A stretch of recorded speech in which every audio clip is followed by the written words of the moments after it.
Hi everyone, I'm Ted Yacucci. Thank you so much for tuning into the channel. If you haven't subscribed yet and you like the content that you see, I really hope that you'll hit that subscribe button.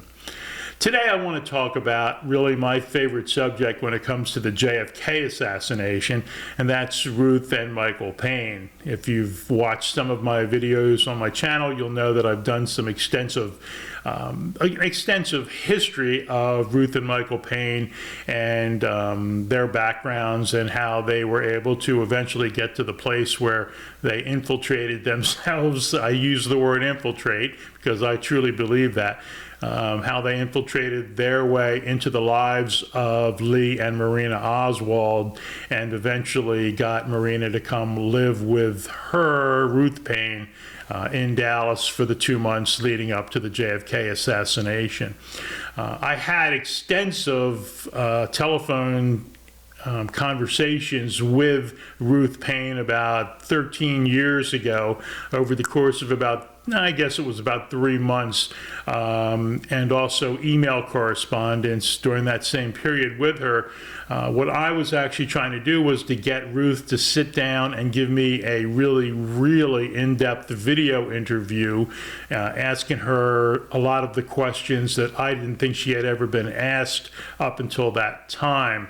Eventually, she refused to sit down for that interview because she couldn't qualify me as a reporter that she could control.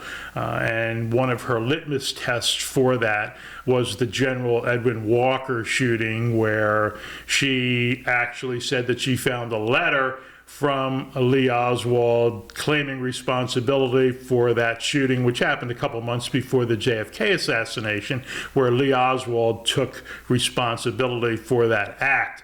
I think that's a bunch of baloney. I think it was a fake act, a faked letter that was written by Ruth, and when she couldn't qualify me as someone that would believe the baloney that she was trying to put out, she wouldn't give me that final sit-down interview. But that's okay, because we're able to deduce an awful lot of information about the Paynes and how they infiltrated, I use the word infiltrate, how they infiltrated their way into the lives of Lee and Marina Oswald.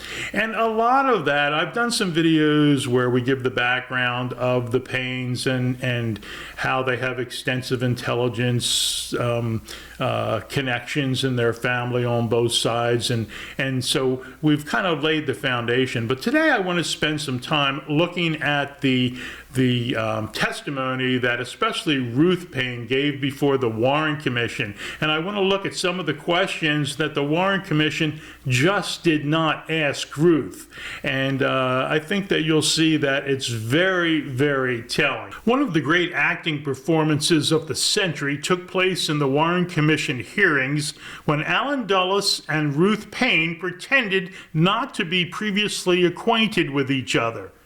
Allen Dulles, fired by JFK as head of the CIA for lying to him about the Bay of Pigs operation and other things, visited Naushon Island frequently to spend time with his mistress, Mary Bancroft.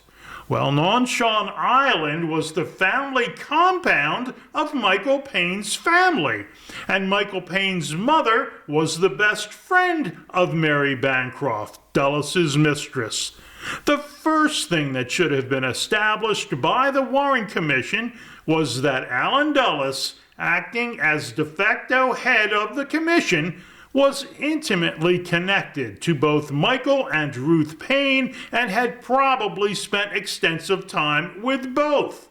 Instead, like all facts not consistent with what the Warren Commission wanted, this relationship was simply ignored. Secondly, and this is really important, we have to look at the Warren Commission's, Ruth Paine's testimony before the Warren Commission about a trip she took in the summer of 1963, immediately before picking up Marina Oswald in New Orleans to take her to Dallas. She picked her up at the end of the trip. Well, Ruth Paine, part of what she did was spend several weeks on Naushon Island, where we know about the intelligence contacts and Allen Dulles' presence there very often. But what happened after that? Immediately after that, Ruth Paine went to Washington to visit her sister. Now, in my conversations with Ruth Paine, she directly and immediately lied to me. She told me over the phone, and I believe also in email correspondence, that her sister didn't work for the CIA. She wasn't sure which agency she worked at, which organization she worked for, but she thought she was a secretary and maybe did some transcribing. That's what she told me, and that was the story that she used for a lot of years, until it came out that she visited her sister named Sylvia Hope, who was a psychologist for the CIA for at least 5 or 6 years at that point when Ruth Paine visited her. So I think this is really one of the most important elements that the Warren Commission could have really honed in on. Instead, what did they do? They totally ignored it. They didn't ask her. All they did was say, "Did you visit your sister during that trip?" And she said, "Yes, in Washington, D.C. And then they asked her nothing else, even though they had asked extensive questions about everyone else that Ruth Paine had talked about. Her father, her mother, her uncle. They asked about where they worked, what was the addresses of the places they worked, what they did. All of these questions. And then all of a sudden they come to her sister, who's a psychologist for the CIA, and they didn't ask any questions about her, not where she was employed, not what she did, not how long Ruth spent with her, nothing. The next item to consider is how aggressively Ruth Paine indoctrinated herself into the lives of the Oswalds, although she was a complete stranger. Ruth Paine met Lee and Marina Oswald at a party at the home of Everett Glover in Dallas on February 22, 1963. Lee and Marina were brought by George de Mohrenschildt, a CIA asset that had befriended Lee after his return from the Soviet Union. In my opinion, de Mohrenschildt was handing off the Oswalds to Ruth Paine at this point, and when we see just how hard Ruth worked to insert herself into the Oswalds' lives, it makes total sense. First, as you can see here in the Warren Commission testimony, Ruth hardly spoke to Marina at that gathering at the Glover home. Ruth admits she hardly spoke to Marina and had very little contact. Yet Ruth states that she asked for Marina's address so that she could come visit. Well, does this make sense? Ruth hardly talks to Marina Oswald at this party. She lives about 40 to 45 minutes away from Marina, and then all of a sudden she asked if she can come visit under the pretense of speaking Russian. Well, Ruth Paine already spoke Russian very, very well. She will teach a college course very shortly afterwards. And so, again, we have to consider, why did Ruth really want to make this such a strong connection with Marina and Lee Oswald? Did she have an ulterior motive? So she writes a letter to Marina. In the meantime, the Oswalds have moved, but they do get back to her, and Ruth visits Marina Oswald for about an hour, about 2 weeks after the party, and then the following week or a week after that, again in March of '63, she visits one more time. Then on April 8th, she has her supposedly estranged husband Michael pick the Oswalds up and bring them back to dinner at the Payne's household. So she has seen the Oswalds 3 times since the party, for a total of just a couple of hours. Yet she says at this point she was already thinking about inviting Marina to come live even on a permanent basis with her. It makes no sense at all. So the 4th time that they meet, Ruth Paine says that she went to the Oswald's apartment unannounced and finds that they are all packed, ready to go to the bus station, and they're heading to New Orleans. And Lee has left his job at Yacucci Stovall. And this is important because Yacucci Stovall is a firm that does highly classified photographic work for the U.S. Army. You can't be employed there unless you have a security clearance, which would have been awfully difficult for Lee to get if he had been a true defector from Russia. So he has left that position at Yeager Childs, and he's headed to New Orleans. Ruth says that he has left because he's going to look for further employment. But the truth is that we know why Lee was going to New Orleans, because he was on another assignment. We know that because he was going to be working very, very shortly with Guy Bannister. Guy Bannister was the ex-FBI station chief in Chicago, and was training anti-Castro paramilitary units near Lake Pontchartrain.